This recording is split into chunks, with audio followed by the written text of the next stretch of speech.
Hello, welcome back to my channel. So, not so little known fact about me is that I love Monster High. They were the only dolls I liked as a kid. I have a bunch of the dolls currently. I have a Monster High tattoo. I've even come around to the reboot / live action version of Monster High, the one that came out last year. I made a video on it. But we're not talking about that movie today because before the live action movie came out, there were the animated movies.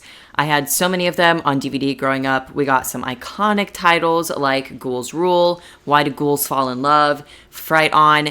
Yes, the franchise loves some puns. There are currently 15 animated Monster High movies, and what I did is I watched all of them, took notes on them, and I now come to you guys with a breakdown and review of each movie and a definitive, objective ranking of every movie. I did not mean to say subjective ranking, that's for you guys to use, whereas what I say is law, and I'm always right, and also you can't be mean to me. And so with that, we can get into the video after a message from the Better Internet Initiative. So by now, a majority of you, at least my American viewers, are back in school as back to school season and fall are finally upon us. And something I wanted to talk about while we're still at the beginning of the school year is banned books, because this summer, a lot of people spent their time trying to ban books and what teachers can teach kids in classrooms. Which I'll admit, on the surface, isn't too questionable of a premise. We should be monitoring what children are being taught in schools. However, which books are being banned and the reasons for them being banned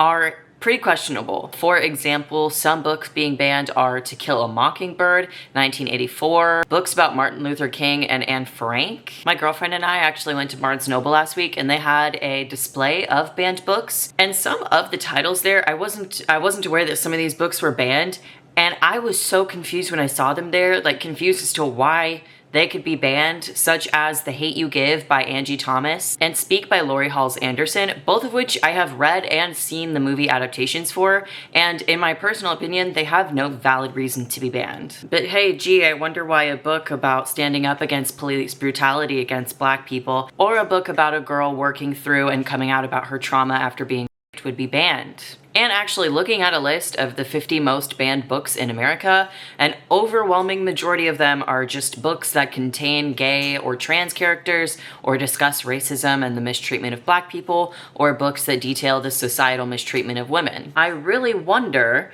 why some people, like the people running Florida, would want to ban books that show the reality of the lives of marginalized groups, while at the same time also requiring to teach that some Black people enjoyed and benefited from slavery. Politicians should not be deciding what is and isn't taught or allowed in classrooms. School curriculums should be based on what's factual rather than what's the current political talking point. And I don't think books should be banned because they contain subject material that you personally believe to be inappropriate or against your subjective beliefs. I understand the concern of what's appropriate for children to be read, but that's something that would be monitored by school staff and parents. If you want to support freedom in literature and want to read a banned book, I would recommend, I already mentioned it, but Speak by Laurie Halse Anderson. Content warning for, but it's written about the author's own experiences, so while it is an uncomfortable topic and experience, it is written well and handled in an appropriate way, and it's also a compelling and emotional story. I read it for the first time when I think I was 14. It's really not that graphic just because it's darker subject material. If you want a more young adult read, Looking for Alaska is also a banned book, even though maybe this is a controversial opinion. It's one of John Green's best works, and it being banned is ridiculous to me. If you want to read a classic, Brave New World and 1984 are both banned books. Several Ellen Hopkins books are banned. She's actually the most banned author in America, with 14 of her works being banned in 20 different entire school districts. Her works do basically explicitly contain darker themes such as drug use, CSA, but she writes about her personal and familial experiences, so it's another example of an author approaching a topic with care and experience, and it's not written in an excessive or exploitative way. And she's also my favorite author. I discovered her when I was 13 or 14. And the way she writes makes the themes digestible without taking away their severity, and she's just an author I love to support. I hope you check out some of her stuff. Burned and Crank are both on the banned books list, and I would recommend both of them if you're getting into Ellen Hopkins' works. They are both the first books in 2 separate trilogies, but they are very good, and I know that the size of them, if you're not a huge reader, that might be intimidating, but This isn't a poetry book, but she does write in an untraditional way.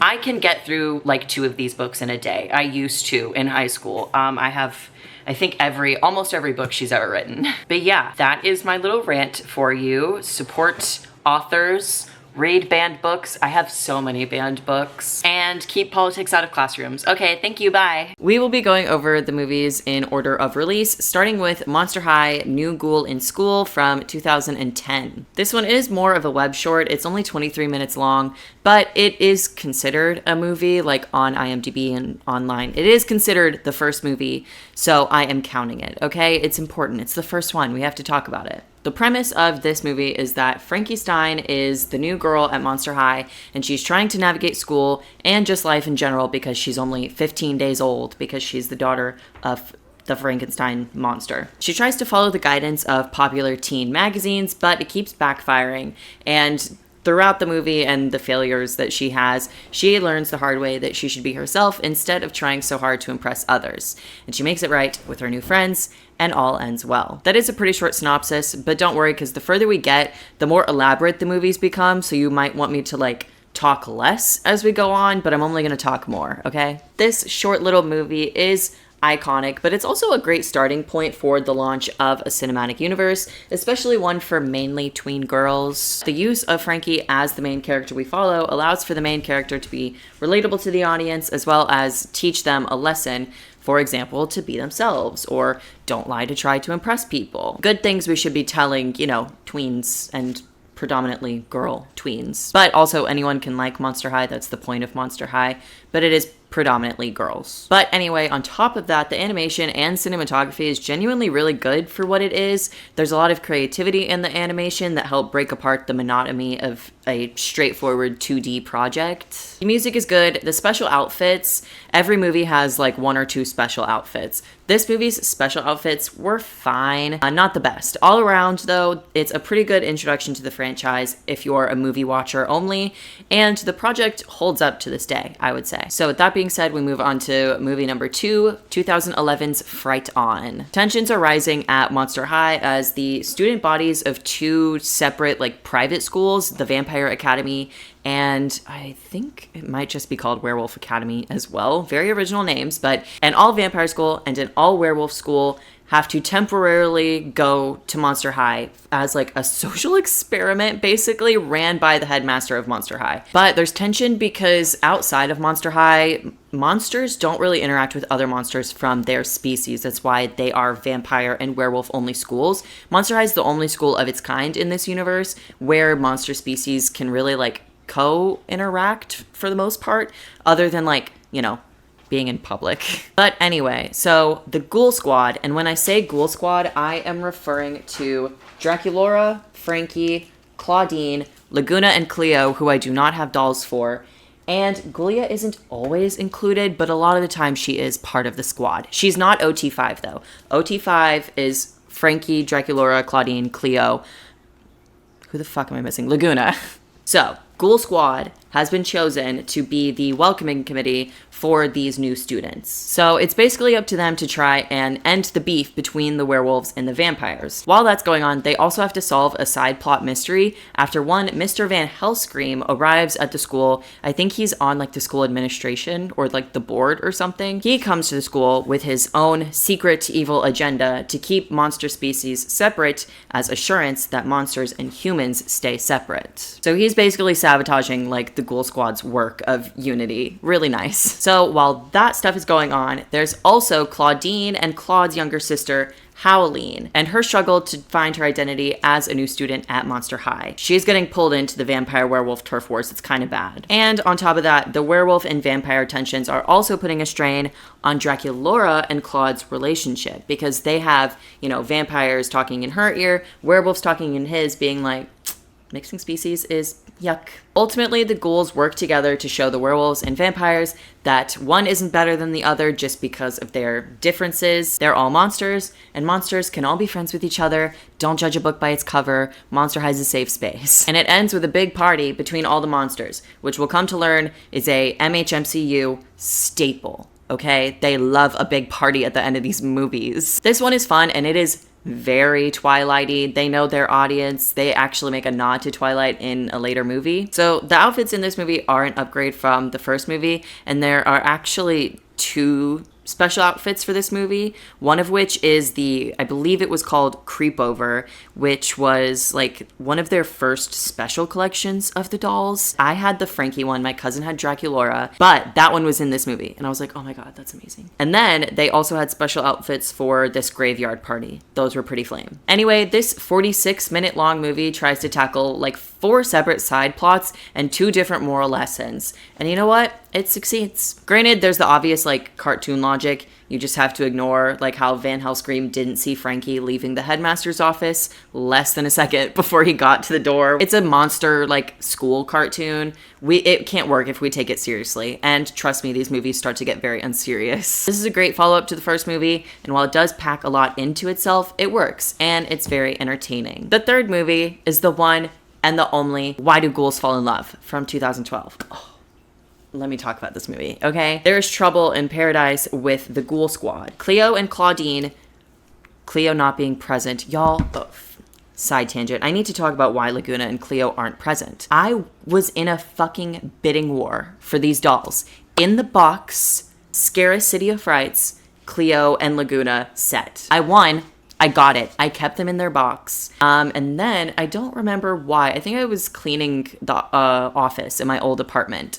I took that fucking box off the shelf, and a dog I was fostering destroyed it and ate them.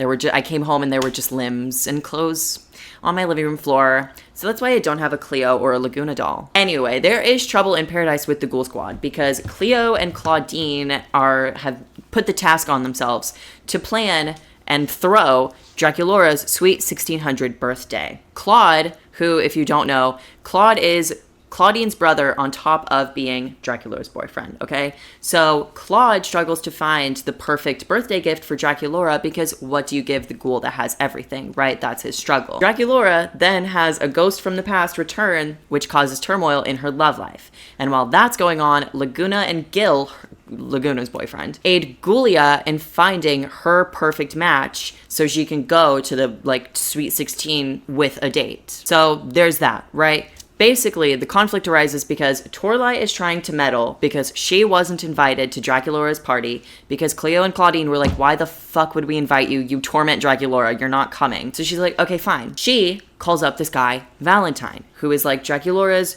one that got away. And she knows about this because she overheard Draculaura filling Frankie in on Valentine. So Draculaura sees Valentine as the one that got away because they were dating and she and her family had to flee in the middle of the night from Transylvania because of some beef with the humans, right? So she has not talked to this man again. I don't know why, because she's chronically online and always on her fucking phone. So I don't know why she didn't look up his like Monster High Instagram. That's how she views him. But in reality, Valentine is kind of evil. He's like a serial heartbreaker because he's like an energy vampire. And so he basically is a player, right? But he fills up quite literally these girls' hearts with love, and then he breaks them because he gets like energy from breaking their hearts. And he keeps the broken hearts as a trophy. And Draculaura is his one that got away because before he could break her heart, her family had to flee from Transylvania. And Toralei does know this. It's not explained how, but she just kind of picks up a vibe, I guess. But she doesn't care. She's like, I don't need to hear your story, right?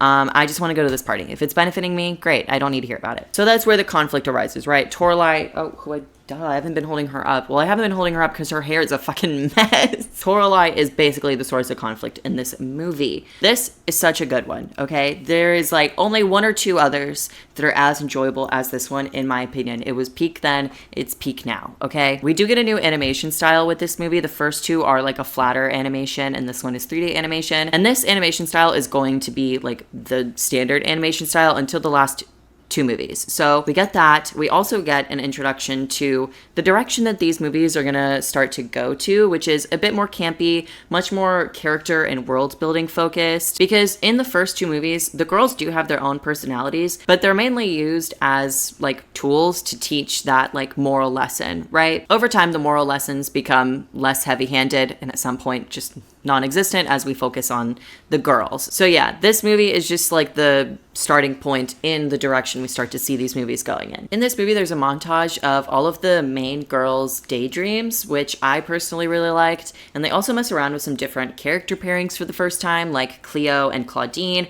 Torlai and Valentine, Heath and Gulia. And it's just fun to see characters that at this point hadn't had one-on-one time together. You know, they didn't share screen time one-on-one in the MHMCU, right?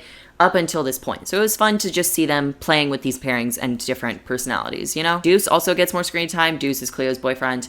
And he also gets some good comedic moments. And this movie basically has its own radio rebel in the form of Cupid. I will say, definitely, ooh, guys, Draculaura is my girl. But definitely an L move of Draculaura to be so hung up on Valentine even before they got back in contact. Like when she was dating Claude and everything was fine in their relationship, she was still just like, Frankie, let me tell you about how amazing my ex-boyfriend is. Not a fan of the writers making her do that. And then she cheated on Claude. Her crown slipped. Anyway, overall, this one's a campy and entertaining watch that shows a shift in direction for the movies going forward while sticking to the values of Monster High. And it's just, I'm sorry, it's iconic. I know that we do use that term a lot, and I might be overusing that term at some points, but for this thing in particular, no, I am not. So, movie number 4 is 2012's Escape from Skull Shores. Let me refrain from yawning. So, it is the week of spring break for the students of Monster High, and our Ghoul Squad plus Abby Abominable, icon Abby Abominable, is planning on spending spring break at the Great Barrier Reef with Laguna and her family, since that's where Laguna is from. Side note, very glad that the Monster High team realized they had the opportunity to call it the Great Scarier Reef, which they do in 2016's Monster High Great Scarier Reef. It did take them until after this movie came out to figure out that, like, they dropped the ball on that, but that's fine. Just a little tidbit of information for you.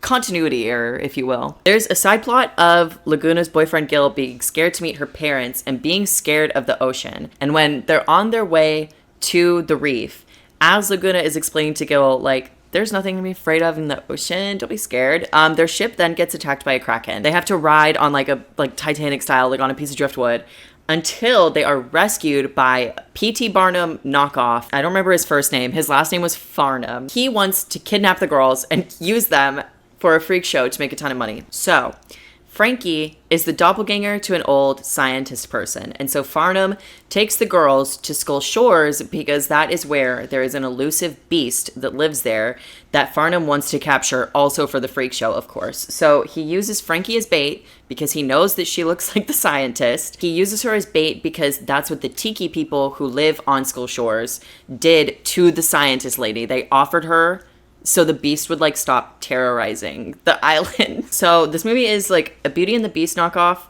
mixed with a Tarzan knockoff. The creature is literally like called the Beast of Skull Shores, but that's just one form of him. He's literally just like a teenage, like misunderstood hot dude. Like he can just transform into the beast. But yeah, he's literally just a guy. He's just a dude. His name's Andy. Andy and the ghouls. They get captured by Farnham and he's about to take them all onto his boat to be part of his freak show. But Gil actually saves the day because he went to the Great Barrier Reef and he talked to Laguna's parents and he brought back reinforcements to rescue the girls. And so ultimately all ends well. On paper, it sounds like interesting, but if it weren't for another movie in this fucking franchise that I will talk about, this one would be my least favorite of all 15 movies. There are good moments. There was a funny part at the beginning after Farnham rescued them where Cleo picks up, she asks him, she's like, so what do you do? And as she is asking, she's like, so what do you do? And this is a cage. She's holding up a cage and they're on the deck of his boat and the deck is surrounded by different sized cages. She's like, so what do you do? And he's like, oh, I just do a lot of things. I find things, I lose things, I sell things, like I just do things. The vacation looks were a serve to the movie's credit. Claudine's was my favorite, but this entire thing is just kind of random and boring. Like the girls have to be written almost too intentionally obtuse for this to even work. And we know that the girls are very smart. We've seen 3 other movies at this point where they figure shit out very fast. But in this one, they're just like, oh, okay, this total stranger grown man with a plethora of human-sized cages is telling us that it's fine. So guys, it's fine.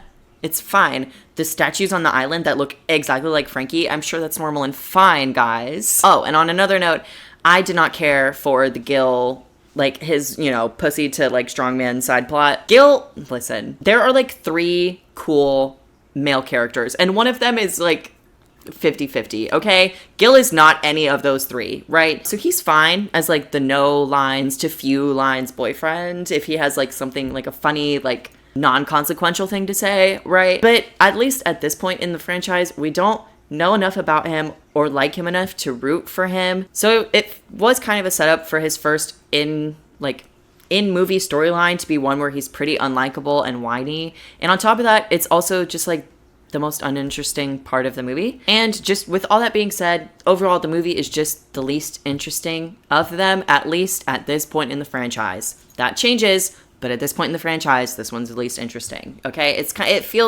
a very filler episode of a movie, okay? Number 5 is 2012's Ghouls Rule. Guys, this is the Halloween episode, right? Obligatory Halloween episode, sound the alarm. So, it is Halloween time in this movie, but in the Monster High universe, Halloween isn't celebrated by monsters. It's seen as more of a bad part of history, because the monsters are taught that Halloween is a normie holiday that was traditionally associated with monster hunting and like antagonizing. So the Monster High students and the students of the local like normie high school are beefing, because on top of the fact that the normies pranked the monsters, the Monster High students, Holt Hyde in particular, are also being framed for petty crimes in the human world. But Frankie, Spectra, and Operetta Not Present discover the truth about Halloween, which, as it turns out, was originally like a day to celebrate monsters and monster-human relations and show appreciativeness. So after learning this, Frankie wants the monsters to bring back the original like meaning of Halloween, and she tells this to the Monster High students, and they're like, fuck yeah, let's take back Halloween by force and make the humans worship us again. And so Frankie has to figure out how to relay the message of like, no, that is not actually what we're gonna do. That is not what I meant, guys. So while that is happening, we have like 3 other side plots. Firstly, there is Draculaura's mission to get Claudine a boyfriend. Cleo is being pressured to break up with Deuce, and whatever the fuck was going on with Abby and Heath. He was like temporarily infatuated with her because she saved his life. Ultimately, the ghouls and humans work together by necessity, and it makes them realize that they aren't so different from each other, and that the other, isn't like the tall tales that they have been told that the other was. With the power of unity and friendship, the Ghoul Gang manages to bring together the 2 communities. They expose the truth of like Holt being framed because he wasn't actually committing the crimes, and the movie ends with a big Halloween party. Guys, all is solved at the big Halloween party. This is a fun one. We get some more Cleo lore in this one, so I love that, especially because it explains a lot about her character and why she is so like the way she is. Daddy issues, major daddy issues. I will say I wasn't a huge fan of her side plot though. She was in her grifter era because she wanted her dad's approval so bad, and it was just not my favorite side plot. On another note though, maybe this is an unpopular opinion, but I actually really like Heath as a comedic relief character, and in this movie in particular, he has some pretty good moments, like when all of the students are, they have like a hand signal for their secret meeting to go prank the normie students. Claude gives Heath the signal, and Heath forgot what it was, and he's like, it's just funny. If I say it, it won't be funny. But guys, it's funny. Granted, it's not highbrow humor, but the dumbness is like why it's funny to me. But there were actually quite a few funny moments in this movie, like Manny Tor, the Minotaur, having to hide in a china shop, and Jackson Jekyll smacking a normie student's phone out of his hand and then stomping on it, like abruptly out of nowhere. If he listens to music, he turns into Holt Hyde, but the normies don't know that, so it was just him smacking the phone and smashing it abruptly, and it was funny. I will say though, not sure what was going on in the writer's room whenever they decided to have Jackson tell the normies that he did that because he has a disorder called Spazzington's, where sometimes he just spazzes. Oh, that's not even the fact that like we don't really use that word anymore, but also the fact that someone was like, yes, let's have this kid lie about having Tourette's, but also when he lies about it, he calls it something not Tourette's, but more derogatory. Anyway, the Halloween party outfits are all around pretty good. The only one I didn't love was Frankie's. But overall, listen, it is fun. To be honest, though, if it weren't Halloween themed, it unfortunately wouldn't be as entertaining, I think. The Halloween theme, just of it all, the Halloweenness of it all, was a big crutch, I feel, writing-wise. But also, on top of that, the side plots were needless and the least interesting of the side plots that we've seen so far. But it was one of the funniest movies, and everything is better when it's Halloween-themed, so it was still cute and entertaining, and I enjoyed it. This movie, fun fact, is actually rated the worst out of all of the first gen movies, which is the 13 out of 15 of them. It's the worst rated. And that is so fucked up when Skull Shores is right there. Anyways, movie number 6 is Friday Night Frights from 2012. This is a roller derby themed movie because in the MHMCU, instead of football being like the popular sport, it's roller derby. Anyway, so the Monster High roller derby team, important to note that the derby team is an all-male team, has major beef with the Granite City High School team, which are the Gargoyles. They're the Granite City Gargoyles. And like literally, like, that's not their mascot. It's literally Gargoyle Town. That's where all the gargoyles live. But roller derby in the MHMCU is actually very high stakes because the winning team takes the losing team's crest. And in the cinematic universe, the school crest is basically like the soul of the school, like a physical, literal embodiment of it. So without it, Monster High begins to decay, like literally break apart, and it like gives the students all bad luck and shit. The only way to stop the school from crumbling into nothing is to get the crest back by beating the Gargoyles in the roller derby championship. But the Monster High derby team isn't able to play because the Gargoyles beat them bad. Like several of them were in caskets level bad. Caskets? No, wait, is that it? Casts, not caskets. No, several of the team members were in casts, not caskets. And so our Ghoul Squad goes against the grain by being the first all-girl Scream team. For some reason, it's not called roller derby. It is called Scream. But just know that I am talking about roller derby, but also it is kind of roller derby on steroids. Like, it's also like roller derby mixed with American Ninja Warrior.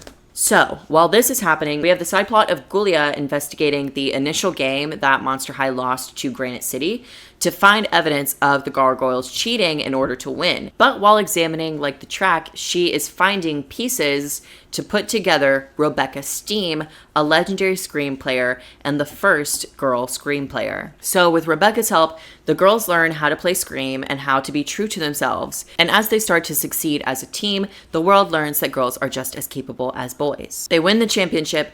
They save the school, the end, yay. This is the first movie since like the second movie where the moral lesson is back to being pretty heavy-handed. You know, for a bit there, we were focusing more and more on like the storytelling and just the characters, but we're back to these movies having a lesson, and this movie's lesson is feminism, okay? All of the boy characters, and really everyone, tell the girls that they can't play Scream, specifically and explicitly because they are girls and girls can't do it because boys do it and girls can't, and that's literally just, that's the reason. But everyone is taught either through watching the girls win or by being beat by the girls that girls can play Scream and be pretty fucking good at it. So needless to say though, we do get some L moments for all of the boy characters, but specifically Claude, which sucks because he is one of the three good ones, right? We have Claude, Deuce, and Heath, but Heath can be annoying, but like, I don't know what I was taking when I said that, because that's not true. That's not true, Ellen. You were invited. The actual top 3 male characters in Monster High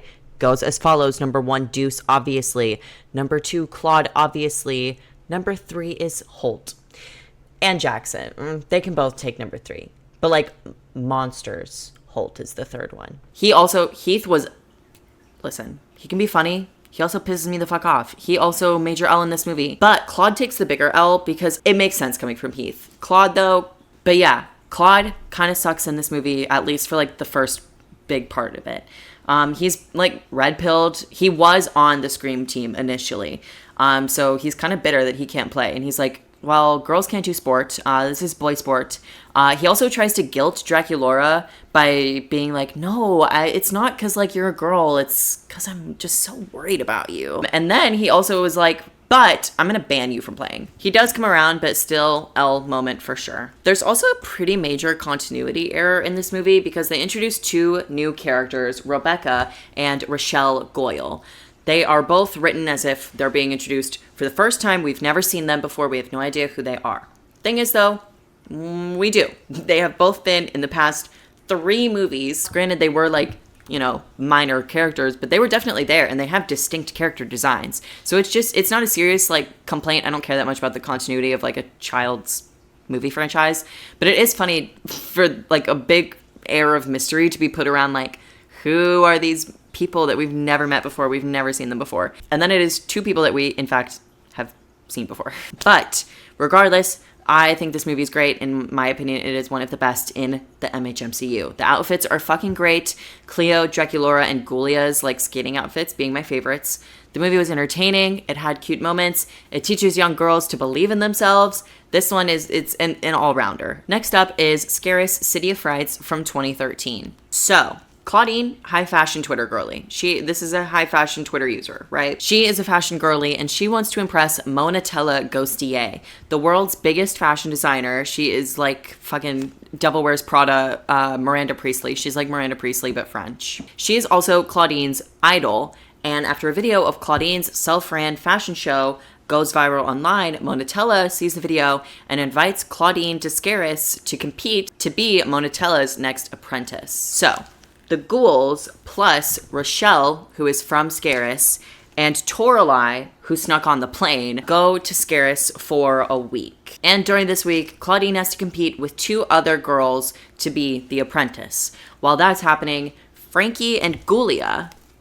are also trying to help Rochelle find the lover that she left in Scaris when she moved to Monster High. And while that is happening, back home at Monster High, Deuce, who at first was happy that Cleo was gone so he could have like his own like time and not be told what to do, he is actually struggling because, as it turns out, Cleo does a lot for him that he never realized. Like whenever he has to pick his own lunch, he doesn't know what to pick because she picks his lunch. Kind of love that.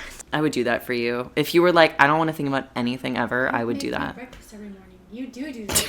Well, I'm just saying I could also do it for lunch if you wanted me to. Make me my lunch too. So, Deuce, Heath, who is going basically just for funsies, and Claude, who is missing Draculaura so fucking much. The 3 of them go to Scaris and are trying to find the girls.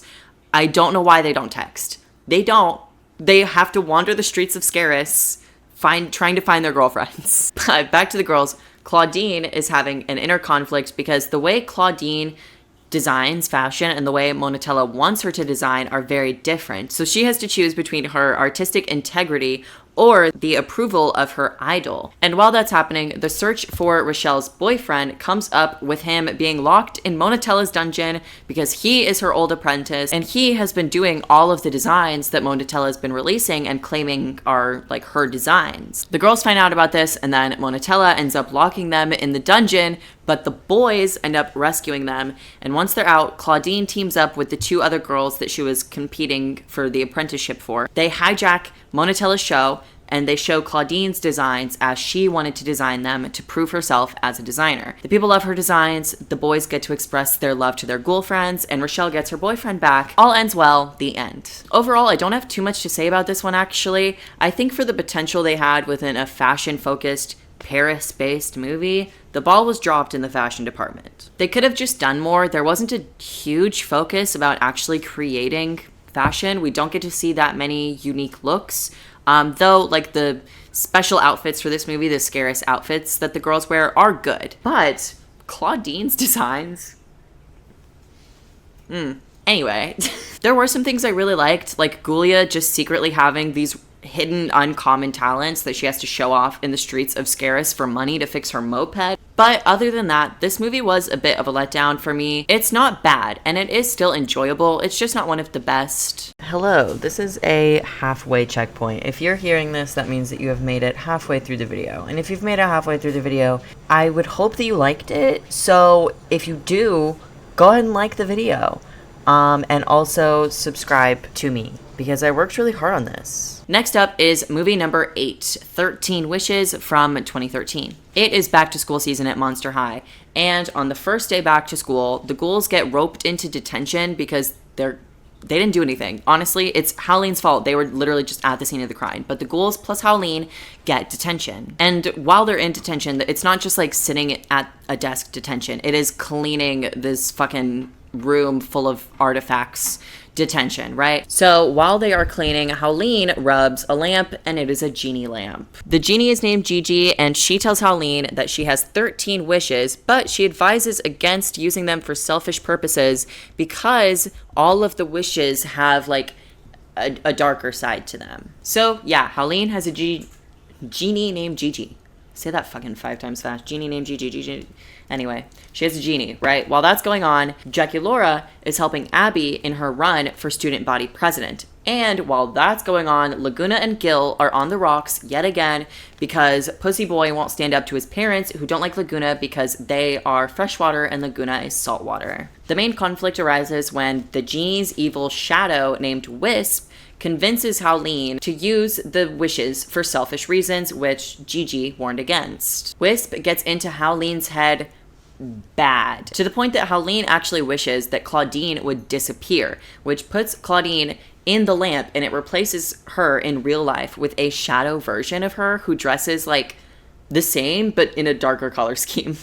And she's like desaturated. It's cool. And for some reason the lantern has a dress code, and it's one word, and it's cunt. Anyway, the girls had to get Claudine out of the lamp and stop Wisp because there is a solar eclipse in 3 days, and during the eclipse, Wisp can gain a physical form, and if she does, she is unstoppable. So the girls have to go into the lamp to collect 13 pieces of a shattered mirror and put the mirror back together so they can trap Wisp in it. They succeed and break Howleen's spell. Howleen uses her final 2 wishes to undo her previous wishes and to make Wisp the new genie, because then she has to be bound to the rules of the lamp, which her shadow self wasn't bound to because she wasn't the actual genie. So Wisp becomes the genie, so the current genie Gigi can be a normal girl and go to Monster High. And similar to many endings of these movies, the ending is a big party. This one features appearance from icon Caddy Noir. Her hair is messed up right now. I'm sorry. This movie is a serve and also serves, okay? There's some great character design, like Wisp and Fawn. They were both very cool. Fawn is also so cute. One of the best characters, Twyla, and yes, I did say one of the best characters because she is. Shut the fuck up. She finally gets some screen time. We love that for her. This is not her outfit. Ignore it, okay? But yeah, we love that for her. The outfits are just flame after flame. We get so many good looks in this movie. The back to school looks, Howleen's like emo look. It's not like emo, but you know, she's cracked, right? She's snapped and her appearance shows it. The Shadow Ghouls looks were also so cool. The lantern looks were so good. I don't remember if Howleen's like look or if the Shadow Ghouls were ever sold as dolls, but if they were not, that bag was fumbled. But on top of the serves, there's still some great, more emotional moments in this movie, like when Claudine is confronting Howleen, and Howleen is like, why can't you just be happy for me? And Claudine is like, because you fucked up, and you're my sister, and I love you so much, but that's also why I have to, that's why I can't be happy for you, because you fucked up. I don't know. I liked that moment. It felt a little real. It felt like someone might have been an older sister. Also, I really liked the fact that Howleen wishes that Cleo, nobody would know who Cleo is. And I like that even after she's a nobody, Do still immediately likes her because they do love each other in every universe, and I do go down with that ship. I do have to take points away from this movie because it's the reason we get that fucking cursed ass freshwater Laguna doll. But I also really liked that there was a little bit of eeriness to this, like the wishes having a dark side to them. Just the devolving of Laguna's character, because Howleen wished for Gil's parents to accept Laguna, but the wish interpreted that as making Laguna a freshwater monster, which at first is fine, okay, maybe don't change her for them to accept her, but whatever, problem is solved in theory, right? But as time goes on, Laguna gets more and more deranged and consumed by her love of freshwater, and it gets creepy and honestly visually uncanny, and I really liked that. This movie was also the most elaborate and had the highest stakes of all the movies we had seen so far, and it had the best fashion. It was genuinely an enjoyable viewing, and it is one of the best movies in the MHMCU. So that is that. And now we are on to movie number 9, which is 2014's Frights Camera Action. This is a vampire-themed movie and a Draculaura-themed movie. It starts with Draculaura feeling a bit down because she doesn't have all of her vampire powers. And she's also getting made fun of at school for talking about the inaccuracies in a popular vampire movie franchise in the Monster High universe. And she's also just feeling kind of upset and unsatisfied with herself. While that's happening, this guy on the vampire court named Stoker has been told that he needs to find a new vampire queen by next week because the old vampire queen went missing 400 years ago. But Stoker doesn't want there to be a new queen because he's kind of just been acting as queen since then, and he doesn't want to give up the power that comes with that position. So he looks at, I guess, an ancestral tree of everyone on the vampire court. I really don't know how that works, but Draculaura was on this family tree, and Stoker chooses Draculaura to be the next vampire queen because he remembers seeing her in vampire court and remembers her being like insecure and naive. So he's like, perfect, she won't fight me, I'll just control her from behind the scenes and she'll just like be the vampire queen, right? So Draculaura is chosen to be the next vampire queen, and she has to leave for a week to go to Transylvania, and she has to like prepare to be a queen, like take queen classes, and then ultimately like be coronated. She takes Cleo, Claudine, and Rebecca Steam with her to Transylvania. And they all stay in this castle that the vampire court operates out of, and it's basically where Draculaura grew up. Draculaura very quickly learns Stoker's plan, like pretty early in the movie, and she doesn't want to cooperate, but she doesn't really have a choice because she is struggling with her self-worth, and she doesn't think that she can fight Stoker, and she's also afraid of Stoker because he's this big, scary grown man, and she doesn't have all of her vampire powers, and she is just not the most confident ghoul, sad to say. So she comes up with a plan to find this thing called the vampire heart, which can be used to find the real queen. But the vampire heart was stolen by Stoker's niece and Draculaura's childhood friend named Elizabeth. So the ghouls are going on a mission to find Elizabeth. The ghouls do some poking around, and they learn that Elizabeth stole the vampire heart and ran away because she was the actual next in line to be the vampire queen, but she knew her Uncle Stoker would control her to do his evil doings, and she didn't want any part of it. So she stole the heart because the heart can be used to find the real vampire queen, so she couldn't be found, and she ran away. So the ghouls have to travel to Lundum, New Orleans, and Huntlywood as they follow clues in Elizabeth's like letters that she leaves for people to find her. I don't know why she was doing that if she didn't want to be found, but we're not going to question it, okay? She was leaving these letters and hiding them in these different cities to find her. And when they do, it turns out that Rebecca Steam had the vampire heart all along because Elizabeth gave it to Rebecca Steam's dad because he just turned out to be a friend of the family. So the movie ends at a movie premiere that doubles as Elizabeth's coronation. Stoker gets like booted, Draculaura earns all of her vampire powers, and the end of the movie. I love vampire shit. I love Draculaura, and I love Elizabeth, so this one is a banger for me. I like that we got some lore on how Vampire Society works in the Monster High universe. And on top of that, I loved the different location changes as a way to just explore like the world of Monster High. I like that there was the mystery aspect to this movie. I loved the Claudia Wolf cameo, Claudine and Claude's older sister, Claudia. Love that. And I enjoyed the twist of Elizabeth being the actress that Draculaura didn't like from the popular vampire franchise within the MHMCU, the movies within the movie.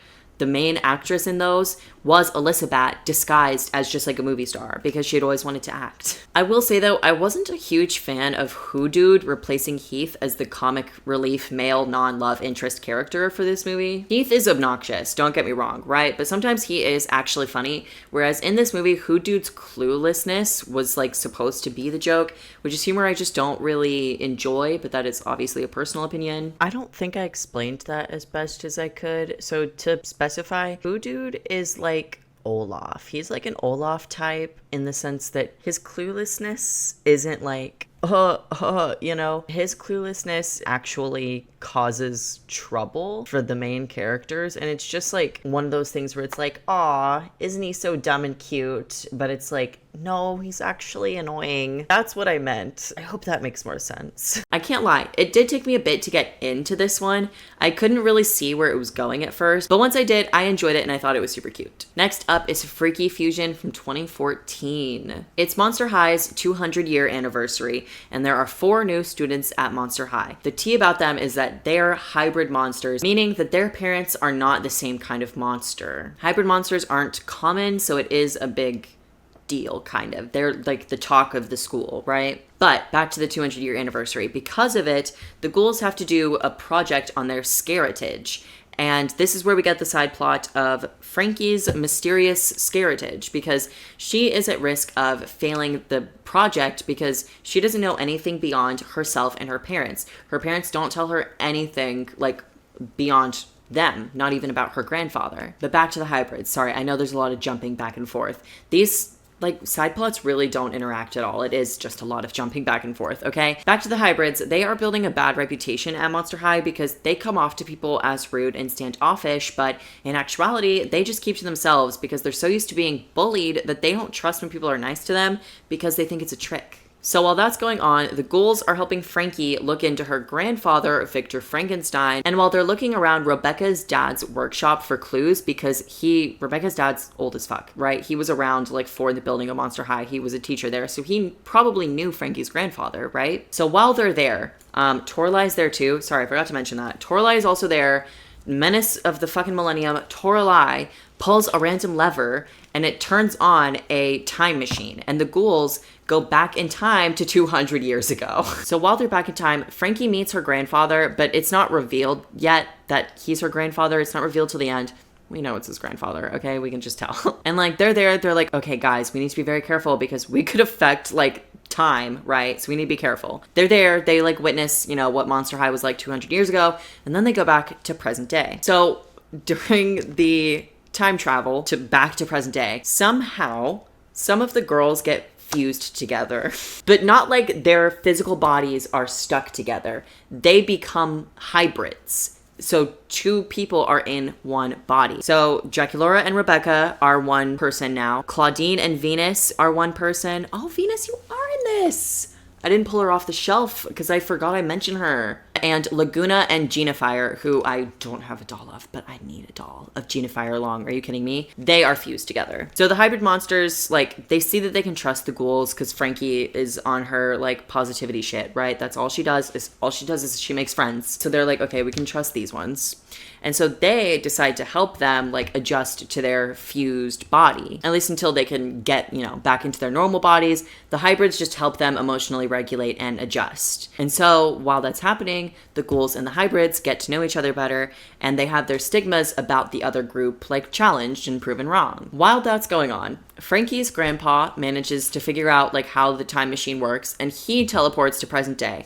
And he steals the big circular actual portal piece. It's used as the portal. He steals that and he uses it to finally succeed in creating life. So he creates a big monster that runs off and attacks the school, and it starts capturing some of the ghouls in the stolen mirror portal piece from the time machine. And the monster is doing that because he's trying to find the meaning of life rather than just being electrically powered artificial intelligence. There's more to that, to being life. And the monster knows that and is trying to figure it out. So he's absorbing students to do that. Frankie teams up with her grandpa to take down his creation. It is revealed that the grandpa, Sparky, is Frankie's grandfather. Frankie fucking dies. I'm not kidding. Frankie dies trying to get the girls out of the time machine piece.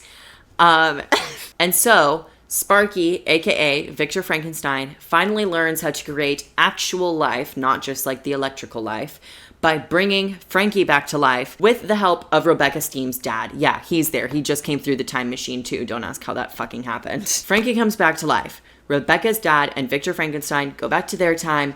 The girls are unfused. The hybrid monsters are accepted at the school and all ends well. I like the concept of this movie and I like this era of Monster High. If I'm remembering correctly, this wasn't a super liked era at the time. People really didn't like the fusion like concept or dolls. That could be wrong because it is just from memory. But if it's true, I don't know why, because I think this is a very fun concept. We get to see like very cool different characters because of it, as well as getting to play around with like pre-existing characters. The ridiculousness of the concept added some interesting and funny parts, but it also added some like, I don't know, nice moments, like Cleo and Toralai's fusion going to therapy and Claudine and Venus's fusion doing yoga to help regulate their emotions in their temporary single body. I liked that. We like some therapy rep, okay? And some yoga rep. I will say, Frankie suddenly having electric like powers and then electric emotional powers and then having a fake out death was certainly a choice, one that I personally find kind of hilarious, that someone was like, yeah, 13-year-olds, beloved main character Frankie Stein, we killed her in our new movie. This was the most unserious movie by far. They bring Frankie back to life by having all of the Monster High students share a positive memory of Frankie to like help generate a life spark. And all of the students are holding their eye coffins to the sky, like that one scene in Harry Potter after Dumbledore dies. I don't know which movie that happens in, but after Dumbledore dies and they'll hold the fucking wands up with the little lights, they do that because they're sharing the memories like to create the spark by just essentially just tweeting, and they're holding their phones up. Frankie coming back to life, and also when she does that, having an entirely new look, like new outfit and hair. Very unserious, but the look was really good. Overall, this one did start a tiny bit boring, but it ended up being really fun and funny, and still cute, you know? All the movies just trust that they're cute, right? It's not my favorite, and I don't think it's one of the best movies, but it's one of the better ones in the franchise. Movie number 11 is 2015's Haunted. Draculaura is being haunted, so she and the ghouls go ask Icon Spectra Vondergeist for help because she is a ghost. They go to Spectra and Draculaura's like, I think I am being haunted, and Spectra panics because haunting is very against ghost rules. So Spectra goes back to the ghost world to investigate, and Claudine, Draculaura, Twyla, and Rochelle all follow. They meet River Styx, the Grim Reaper's daughter, and she takes them on her dad's ferry to the ghost world because her dad is busy at a Grim Reaper convention in Las Plagas. So the ghouls go disguised as ghosts with Spectra to Haunted High to investigate the haunting. And when they do, it is revealed that Spectra brought solids, which is what they call non-ghosts, into the ghost world.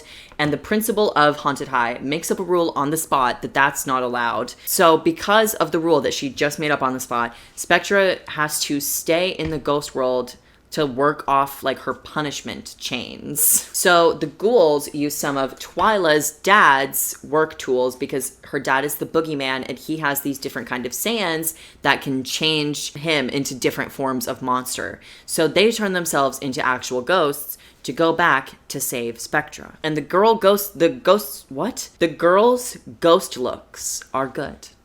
That is all I was trying to say. But anyways, while Spectra is stuck in Haunted High, she teams up with this guy, Porter, who is like, he's like fucking Jughead. He's the misfit artsy boy. And they team up to look into the principal of the school who is giving out all of these unnecessary punishments, right? They're looking into her in the school library because the school's library has a record of every ghost ever. But for some reason, they can't find record of the principal, Reverend. That's her name, Reverend, I think. But they can't find like anything on this principal. So who is the principal? We don't know yet, but we do learn that Spectra's friend Kiyomi is the one who had been haunting Draculaura. And Kiyomi tells them that she was haunting Draculaura because she thought Monster High and the ghouls were so like cool and seemed like very fun and that she wanted to be their friend. So she was just doing a little spying. She was just kind of living like vicariously through them. But back to Spectra. So Painter Boy Porter has pickpocketed the key to the chains that's keeping the ghouls in like the ghost world. So everyone gets out of their chains. After that, Spectra puts together who the principal is. The principal is the Red Lady, who was this like historical haunting up until Draculaura's haunting. The Red Lady was the last reported haunting because it was like a pretty big deal, and the punishment for the Red Lady was so severe that like nobody wanted to haunt again. So she has been disguised as the principal, and that's why she has been putting the students in these unnecessary random punishment chains, because punishment chains can be created, but they can't be broken. They can only be like worked off or transferred. So she's been disguised as the principal and giving the students her own punishment chains. Child labor. So Spectra tells the whole school this, and the principal's like, well, yep, jig's up. So they battle, and the red lady loses, and it turns out that she has like also been creating her own chains subconsciously as a form of self-punishment for her evil doing. And somehow that realization makes her turn good. So she takes back all of the chains so she can pay for her own mistakes. Yeah, that's the movie. Yeah, this one was a huge disappointment for me because Spectra is one of my all-time favorite ghouls, and I also am a huge fan of the paranormal. But the route they went with this was just very lackluster for the potential, like, that a ghost themed Monster High movie had, you know? This movie was also the longest of all the movies, and it definitely feels like it. This was not the most engaging story for me. I think the villains' motivations were weird and lame. The stakes never felt high either, especially considering they're ghosts. At first, I liked the smaller subplot of Spectra realizing spreading gossip and misinformation is unethical, because there was a minor conflict at the beginning of the movie between Spectra and Claudine, because Spectra is a girl blogger, okay, and she has to update the blog with tea, so she like made up a lie about Claudine. Somebody gave her a random lie and she just like posted it without checking if it was true. So Claudine and her beefed for a little bit. While she's at the haunted high school, Spectra learns that like going off of unchecked facts and spreading misinformation is bad. That's how she learns that, right?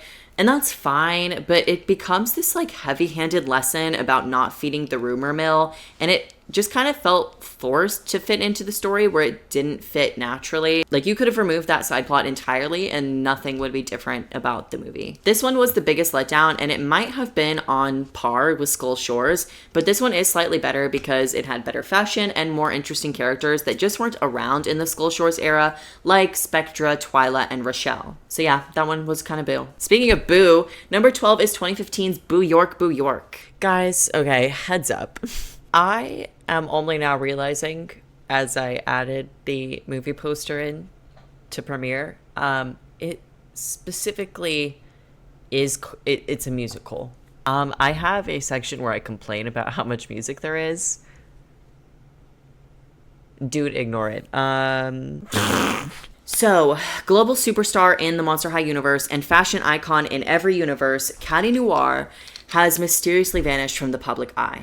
Why did she do that? To attend Monster High. She wants to find inspiration and write something more real, but she doesn't have many life experiences yet, and so she wants to live and find things to write about that feel more authentic to who she is. While that's going on, there's also a comet that's significant to Egyptian culture, because the comet has a power where any promise made under the light of the comic can't be broken. So under this comic, Egyptian couples would, make promises to each other, get married to each other, because it's like an unbreakable promise. So there's going to be a gala in Boo York to celebrate the comet and unveil a comet crystal at the not Met Gala, because I don't think they can call it the Met Gala, but they're going to the Met Gala. Guys, Monster High ghouls are going to the Met Gala. Cleo's family is going because her dad is a very powerful mummy, and he also has a secret motivation.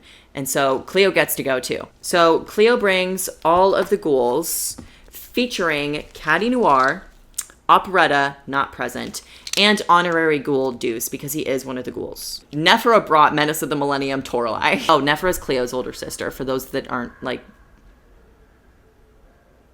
Okay, Nephra is Cleo's older sister. We find out that Nephra and her dad have a plan to gain political power in New York by marrying off Cleo at the Met Gala to this kid named Seth, who is known as the Prince of Boo York because he's the son of a powerful family, the Ptolemies. While the ghouls are in Boo York, Ghoulia and Abby are back at Monster High, and they have been tracking the path of the comet because Ghoulia is our science girly, and they've discovered that it's changed course and it's actually on track to hit Earth, and they have to hack satellites to try and send out waves to stop the comet from hitting Earth. And then when hacking satellites doesn't work, they then have to try to find out how to wake up the pilot of this like defense against comets spaceship from like a medically induced coma. And while that's happening, we have the much lower stakes subplot of Caddy exploring New York, the streets of Boo York, to find inspiration. And she finds it in a rapper named Pharaoh.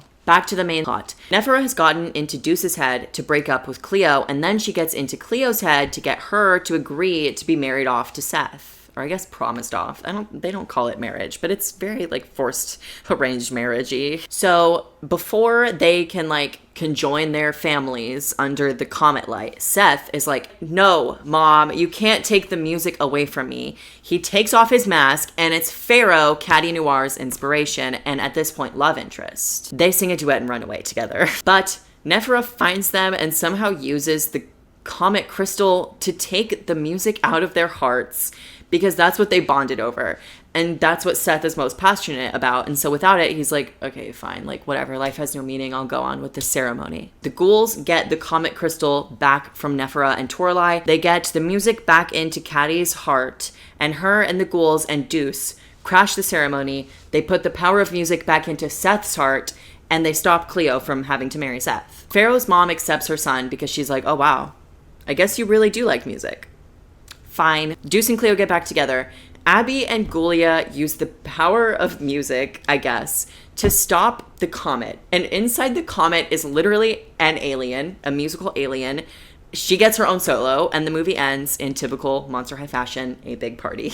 This is definitely actually one of the better movies, in my opinion. It has everything I like in a Monster High movie. It's funny. It has a little bit, like, not unhinged, but a little out there at times. It has great music, and it has great outfits. I do think the Monster High team might have gotten some feedback on the Scaris movie and how it wasn't, like, as fashion focused as it could be, because this movie went all out with the music theme to the point where it kind of did start to feel like music was being shoved down my actual throat. But on the other hand, this movie did have some pretty funny moments, like when Deuce and Cleo are having a serious conversation because he's like, I have to, like, Cleo deserves better than me. I have to break up with her. But then he breaks out into song where he's breaking up with her, and Cleo is also singing, but she's basically just like, no, don't break up with me. Like, that's her part of the song. That was funny. I also thought that the concept of Nephra and her dad trying to become like powerhouses with the New York elite was also just funny and out there for a kid's movie plot. Overall, yes, this one is a little out there, and it isn't one of the best ones, but it is one of the better ones. It's a fun watch. Movie number 13 is 2016's Great Scarier Reef. Laguna has a secret, okay? She has a passion for dance, and she's very good at it, but she has intense stage fright, which is why it's a secret. But Toralei overhears her telling Gil about the stage fright because he caught her dancing, so she uses that to embarrass Laguna, and like Laguna trips on stage and like her foot gets caught in a loose rope on stage, and she gets hung upside down, and it becomes a viral meme on like the Monster High internet. So Laguna and Toralei are big beefing, and they have been verbally throwing down until Toralei, Laguna, Gil, Claudine, Draculora, and Ferengi all get sucked into a whirlpool, turn into mer people, and are taken to an underwater world where they meet Posey, daughter of Poseidon, who tells them that they can't go back until Laguna faces her fear. Luckily, the underwater world is just Great Scarier Reef, which is where Laguna's from, so it's like fine. Laguna enters in a dance competition because I guess in like seawater culture, I guess dance is like a pretty big part of it, because they're having a dance competition that's like a big deal. So Laguna enters the competition because she needs to face her fear, and she also doesn't want to let her little sister down. But the stage fright is so bad that she then is like, I literally can't do this. You know what's easier than doing this? Finding a kraken and staring in its eye. And she basically convinces herself that she needs to do that because if she can stare down a kraken, she can do anything, including dance in front of people. Laguna finds a kraken, looks at it in the eye, and it goes crazy trying to like attack the ghouls. They make it out of the cavern that they found the kraken in though, and they go back to the dance competition. Laguna's like, I'm ready. That was like a warm-up. It was right before the dance competition. The competition goes on. Laguna freezes during the competition, and the crowd boos her. But Gil and her ghouls stand up for her, and so her friends believing in her is what gives her the courage she needed, and it also changed the crowd's opinion of Laguna. So this girl in the competition who was also acting as the antagonist, her name is Kala. Kala summons the Kraken to the competition, and it attacks the girls again. So Laguna begs Posey to send them back to Monster High. Posey, the Poseidon's daughter, begs to go back to Monster High. And Posey caves, but she accidentally also sends Kala and the Kraken also to Monster High. Laguna faces Kala, who also, like, they danced together when they were little. They used to be childhood friends. But Kala was also her, like, childhood bully too. And Kala is like, I bullied you because I was bullied by everyone. And Laguna is like, so why are you destroying Monster High? What does that have to do with it? We accept everyone. And Kala is like, you're right. I shouldn't destroy this place. So she calls off the Kraken, who turns out to be her dad. That's part of why she was bullied and part of why she hated Laguna, because Laguna has a really good relationship with her father and everyone is like afraid of Kala's dad. So like she was jealous. She was getting some FOMO, you know? Laguna faced her fear, reconciled with Kala, and also reconciled with Toralei, and the movie ends with another big party. In my opinion, Posey not letting them leave until Laguna faced her fear was a weird choice for a main conflict, because who is Posey? Why are you not minding your business? Posey, like, what was the gain? What was the motivation? We don't really find out, and it was kind of weird. But there were some things I liked about this one, like Claudine being the narrator, first time for that, and I loved it. Laguna's relationship with her little sister was very cute, and the visuals of the final dancing scene were something I also liked. But other than that, I don't have much else to say about this one. It was just kind of boring. So with that, we enter the second gen of Monster High. There are only 2 movies from this generation, and they are the final 2 of all of the animated movies, at least so far. Be very surprised and impressed if another one came out between right now and when this goes up. So, starting with 2016's Welcome to Monster High. This is the origin story of Monster High, but in this generation of Monster High, the lore has been rewritten. So this is the story of how Draculaura and Frankie founded Monster High. The story starts with Draculaura, who desperately wants to get out into the world, but her dad is like nice, but he's helicopter parenty. Like he shelters her, you know? So after Draculaura's dad teaches her how to transform into a bat for the first time, they fly around the human world when it's like nighttime, so nobody's out and they're not really seen. But while they were out, Draculaura was actually seen because she had changed out of bat form, but she was seen by Frankie Stein, who then follows them home and knocks on the door and is like, hey, I saw you in the city. I know you're a monster,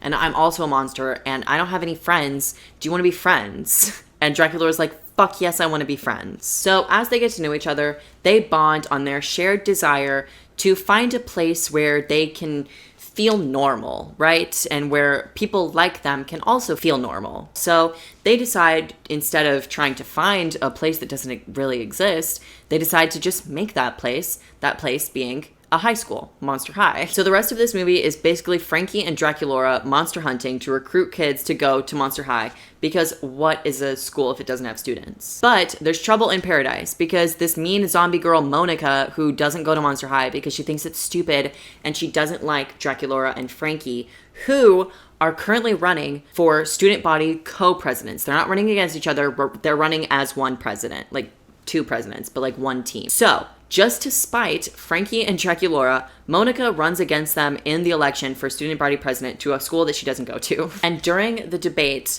Monica challenges Draculaura to get her favorite pop star, Tash, who is a human, to come play at Monster High. And if she succeeds, then Monica's like, I'll drop out of the race. Draculaura fails to, get essentially fucking Britney Spears to come to a non-existent high school. So the election continues, but it doesn't matter because Draculaura and Frankie win, obviously. As revenge, Monica crashes Monster High's dance and also kidnaps Tash and brings her to the party to turn her into a zombie. Her and Draculaura fight. Draculaura wins and saves the day. Tash sings at the dance. Yay, the end. Oh, also Tash turned out to be a monster all along, but that's kind of like non-consequential, at least to my retelling of it. So Elephant in the Room, the animation style is different, but I don't have too much of a problem with it. I think it's cute, though Lexi did bring up the fact that the new animation style removes a lot of characters' different, particularly ethnic features, and I do agree with that criticism. There is that. This movie is just fine. I don't rate it lower because of the changes like made in this generation lore wise. The story was just not all that interesting. The villain wasn't likable or even that great of a villain. It was a cool twist on what the Monster High lore had been up until that point, but it just doesn't stand up to some of the other movies in like the MHMCU. I will say though, this movie and the next movie are the lowest rated on IMDb out of all 15 movies. And I will say, I do disagree with that. I don't think they're that bad or even bad. At least this one. The next one though, overall, this movie just felt like a cute kind of alternate universe movie, and I enjoyed it as such. But it's not any more remarkable as like some of the others, you know? So we finally arrive at movie 15, the final movie, Electrified from 2017. Since the end of the previous movie, OT5, Cleo, Claudine, Draculaura, Frankie, and Laguna have continued in their recruitment for teen monsters in need to go to their school. Monica, unfortunately, is back, and this time she does just go to Monster High. Now, she kind of replaces Toralei as the local menace, but at least with Toralei, like, she serves looks. She has an interesting character design. Monica looks like a fucking hot mess, and she's just not as cool or menacing. I'm sorry not to be mean, but I can't lie. So anyways, while at a sleepover, the girls decide to help Claudine in achieving her dream of owning and running a salon. At least that's what they call it, right? It's not a salon though. It's more of like a clothing, like fashion design and creation place. It's not a salon. I don't know why they call it that. Anyways, while in the middle of a thunderstorm, Frankie and Twyla meet up to exchange information because Twyla has been spying on Monica's zombie henchmen, and since they're outside in a thunderstorm, Frankie gets struck by lightning and has a weird surge flow through her body and her eyes like glow and shit. And so ever since then, Frankie has been glitching out and acting funny because she has too much electricity in her body. But nobody is concerned about this because one of the things that she can do because she has too much electricity is that she can touch clothes and add like neon designs to them. And the girls fucking eat that up. They don't care that like Frankie is not good. So anyway, while spying on the zomboys, Twyla learns that Monica is using her zomboys to use Frankie's science experiment from class to steal electricity from like around or the city so that the humans won't have any light because they learned in class that humans are afraid of the dark. So she wants to take away all of the electricity. But she needs Frankie for this like plan of hers to work because the machine that she built can't hold all of the electricity that she plans on stealing. So anyway, she's like, yeah, I figure Frankie can just hold all this shit. So Monica uses Twyla to lure Frankie and then traps Frankie to use for the machine. And she succeeds in causing a blackout, and then her and the zombies go to like TP the neighborhood. While that's happening, the ghouls are trying to figure out how to get all of this extra electricity out of Frankie before it causes permanent damage because she's really not doing well. So she just kind of sheds off the electricity somehow, cartoon logic, I guess, and then she uses that electricity to light up the city and foil Monica's plan and bring the electricity back to the normie world. Good guys win, bad guys lose, the end. This might not be the most fair judgment because I had just watched 14 other Monster High movies like consecutively for the past 2 days before I had watched this one. So I was probably a little Monster High'd out, you know? But dude, I just could not get into this movie. I didn't care about Monica's plan. I didn't care about the band side plot that I didn't even tell you about because it was so non-consequential or even like entertaining enough to like mention. And the outfits were bad. This one was just a total lackluster ending to a 15 movie long journey. And it takes Skull Shores' place as my least favorite in the MHMCU. Now that we have gone through all of that together, the official canon factual ranking of every Monster High animated movie goes as follows. In number 15, we have Electrified. Duh. Number 14 is Skull Shores. In number 13, we have Haunted. Number 12 is Great Scarier Reef. Number 11, Scariest City of Frights. In our top 10, we have Welcome to Monster High. That's the reboot one. Then we have Freaky Fusion. After that, in number 8, New Ghoul at School. Number 7 is Boo York, Boo York. Number 6, Frights Camera Action. Number 5, we're in the top 5 now. Number 5 is Fright On. Number 4 is Ghouls Rule, the Halloween episode. Number 3, 13 Wishes. Number 2, Why Do Ghouls Fall in Love? Leaving Friday Night rights to be the best movie in all of the animated Monster High movies in the MHMCU. So yeah, take with that what you will. Nobody asked for this. I just wanted to do it. And while it was a fucking process, I also did have fun. But yeah, that was this video. Let me know what you thought about all that. If you want more of me, go subscribe to Grayson's World. It's where I'm at more. Or if you're just like here for Monster High, then stick around for Monster High stuff or whatever, okay? Just like the video. Like and comment and subscribe and all of the stuff that people do.